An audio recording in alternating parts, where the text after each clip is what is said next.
what happened in 1978, since that's become a reference point and broadened the debate. The last time Yamuna waters entered the national capital in such a big way was in 1978. 45 years later, those are images, some of them that you're going to see from 1978 on the left-hand side of your screen. The national capital is once again caught napping. Perhaps infrastructure now is even crumbling even further because of just the pressure on land, encroachments, population pressures from 6 million to 25 million over this period of 45 years. So what are the solutions? Have the floods completely exposed Delhi's infrastructure? Does Delhi have a flood management system? Should Delhi now get an upgrade along with all our cities, which are struggling when it comes to drainage in particular? I'm joined by Dr. Arunabha Ghosh. She's CEO, Council on Energy, Environment and Water. Professor K.T. Ravindran, former Head Urban Design, School of Planning and Architecture. And Himanshu Thakkar, Coordinator, South Asia Network on Dams, Rivers and People. I appreciate all of you joining us. Let's get your opening remarks. Himanshu, you start. You might have heard the minister saying, look, it was inevitable. There was nothing we could do. The water was coming in from the barrage in Haryana. How could we stop it? So let us first understand the nature of the flood that we have in Delhi. And when we are comparing with 1978, 1978, the water released from the Tajewala barrage, which was there in place of Hatnikund barrage now, the release was more than 7 lakh cusecs. And the highest amount of water released this year was 3.6 lakh cusecs for only 2 hours. So with 3.6 lakh cusecs, water level in Delhi has gone 1.2 meters above the HFL of 1978, when in 1978 the water flow release from Tajewala was more than 7 lakh cusecs. In 2010, 2013 and 2019 also, the water release from Hatnikund barrage has been more than 7 to 8 lakh cusecs, but the water level never breached to 207.49, which was breached by 1.2 meters this year. Lastly, there are 5 sites from Hatnikund to Delhi. None of them has reached HFL. It's only the Delhi that has it. All this says is, Atishi is wrong in saying that what happens in Delhi, I mean, Delhi is not, this flood is not dependent on what's happening. Actually, the flood disaster is largely because of what is happening in Delhi, because there has been rise in riverbed level, there has been obstruction in the river flow, there are at least 30 bridges and flyover either under construction or completed. There has been more paved areas, which means less percolation and recharging of groundwater, and there has been much more erosion. The deforestation has increased, silt levels have increased. So when the silt once enters Delhi, there is no way to flush it out because there is so little flow. So all of these reasons put together, the carrying capacity in Delhi. So you're saying the manner in which encroachments have taken place along the river bed, the manner in which construction and the floodplain has in a way contributed to the flood waters. Majorly. Okay, let me bring in each of you. Mr. Ravindran, Professor Ravindran, you want to respond to that? That just the design of the city now is such, and all our cities really, are so vulnerable. In Mumbai, it's the mangroves. Here, it's the river bed. In Bengaluru, it's the lakes. All of them are now increasingly vulnerable to this kind of rainfall. You're on mute, sir.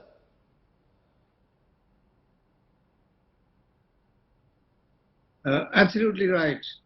I think Delhi has reduced its capacity to carry water, mostly because of the large-scale encroachment that took place during Commonwealth Games time and the subsequent developments that came on the riverbed, as well as Delhi developing all the low-lying areas across the Yamuna on the eastern part of the city. They were all low-lying areas. They were not developed till the 70s. It's in the 70s after the whole movement in housing development took place in those areas where high-rise buildings were built in high-density form in highly flood-prone areas. And now what you see today is that those areas are flooded. That is all the Trans-Yamuna areas. Mhm. But 5 kilometers east of the river is actually vulnerable floodplains. And the water that you see today in front of Red Fort is there because Red Fort was along the river. The river has receded So completely backwards. this is the revenge in a way of the river. This is the revenge of the river Absolutely. for what we've ended up doing with it. Dr. Arunabha Ghosh, you also want to respond to that because, you know, it has taken these floods for us to wake up to the reality of how we are destroying the cities. Much like Mumbai had to wake up in 2005, Bengaluru has to wake up last year. I don't know whether they'll wake up, because there's a very powerful lobby that sees benefit in this constant construction, and maybe citizens also are part of it. I agree with you, Rajdeep. If you look over the last 50 years, since 1970, we've had increasing number of extreme events. However, most of them have actually increased thanks to a changing climate. The frequency of extreme events has increased from 2005 onwards. There were about 250 extreme events between 1970 and 2005 in India. And since then, there have been about 310. If you look at flooding itself, on average, until 2005, India was facing maybe 3 extreme flood events a year. Now we are facing 11 extreme flood events a year. So when you ask the question, are we waking up? I would argue, unfortunately, we are perhaps not waking up enough. Because if a flooding event happens in Bangalore, then Mumbai does not care. If it happens in Mumbai, then Delhi does not care, and so forth. You've got to understand that the climate, in addition to our haphazard development, we also have to understand that climate risks are non-linear. So what was a normal in the past becomes much less, and what was extreme in the past becomes normal now. What's normal, what's extreme now becomes normal 10 years from now. But is So it too we have late? to Is it prepare too late, ourselves Dr. not Ghosh? for the Is past, it too but the late, future. given the fact that the city has already reclaimed the river? As the mangroves have been reclaimed in Mumbai, as the lake area has been reclaimed in Bengaluru, is it too late now? How do you reverse it? No, it's not too late. The point is you have to start preparing urban infrastructure that is designed for understanding what kind of a changed climate and what kind of extreme hazards we are going to be facing. Just today, we have, for instance, at CW released a report on strengthening India's disaster preparedness. And we show that 66% of Indians are now exposed to extreme flood events. But only a third of them are covered by flood early warning systems. So the number one thing we have to do is actually protect lives and livelihoods by having far more real-time early warning systems. Now, many states have already started doing that, and they should be credited for doing that. But real-time flood warning requires a different level of investment. Secondly, we have to, and I think it was mentioned by Himanshu, the carrying capacity of these urban areas is being breached. So we cannot keep building in the same concentrated landmass and expecting that suddenly when there is an extreme event that the landmass, that the geographical area will be better prepared. Thirdly, we have to start thinking, and this is hopefully what will wake up the citizens, that every dollar invested in disaster preparedness and resilience in the infrastructure actually saves $7, $8 in terms of the disasters avoided. So if we are interested in building roads and flyovers and metros and homes and offices, we've got to make this infrastructure climate resilient against the future. If we don't, it is our investment that is going down, pun intended, the drain. You know, that is, citizens can of course only do so much. Himanshu, do you see governments reacting in any way? Whether it's been Mumbai, whether it's been Bengaluru, we haven't seen as citizens any change in the way policy planners look at this issue of climate emergency. It's almost as if they are not going to make it top of the agenda. I don't know a single government in India which has made it top of their agenda. Absolutely. Actually, I mean, Atishi was also mentioning climate change, but it was more in the vein of, using as a carpet to push the problems. The problem, we need to understand that climate change is happening already. And as my previous speaker said, we need to take that into account in whatever infrastructure we build, choices we make. But more importantly, what are we doing?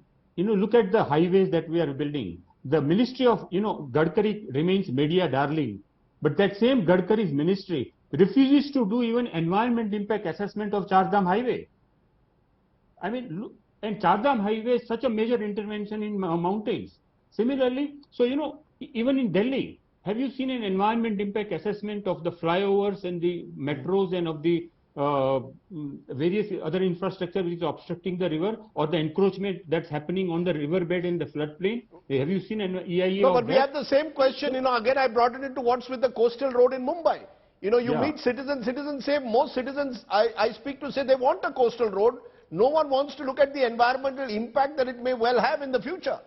But the government is building it, and the government must do that. And instead of opening up more spaces, instead of creating more informed decision-making process, actually the government seems to be closing down the avenues and openings for the citizens' participation and independent participation, unfortunately. Right. Professor Ravindran, if there was one thing you'd suggest to the government, what would that be? Well, my suggestion would be that they should immediately set up a task force, particularly aimed at mitigating this specific problem of flooding in the city. And sir, a task force will be set up, a plan with due regard. Sorry to be cynical, we've seen it with even master plans for drainage in Delhi. We still don't have a new master plan in place, even though there were various plans that were commissioned. I must say that we should be grateful now that the master plan is not yet in place, because then it would have been an obstacle to work against if we were to build a new master plan that is based on water management. Right. We need to refocus our efforts towards water management, and we need to put in a body which comprises of the Delhi Development Authority, which handles the master plan, the Disaster Management Authority, we need the Irrigation Department, we need the Delhi government, we need all these responsible bodies to come together to prepare a new plan. Okay. Marketing of land. Sure. That will be based on dealing with the issue of water management within the city. Professor Ghosh, a final word, because as I said, and I told this to Atishi, we've heard this with air pollution every year. Everyone knows what the problem is. The question is, where is the will to ensure that you will act on mitigating the problem? That's the question. Absolutely. It has to be prevention, Rajdeep, because that is what will save lives, livelihoods, and our investments. Number one, let's just take it even within the next 12 months.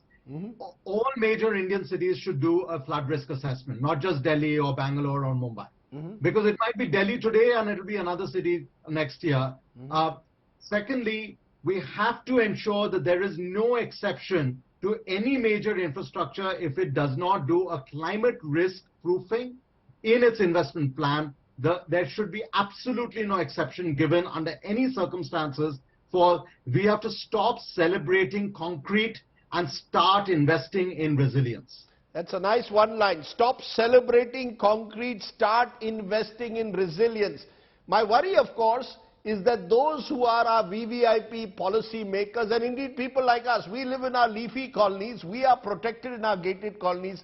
It's the poor and the lower middle class who are the sufferers. Do they have enough of a say, a stake in our policy planning, or are they simply forgotten except when it comes to floods like we faced in Delhi? I appreciate my guest joining me. Someone needs to wake up.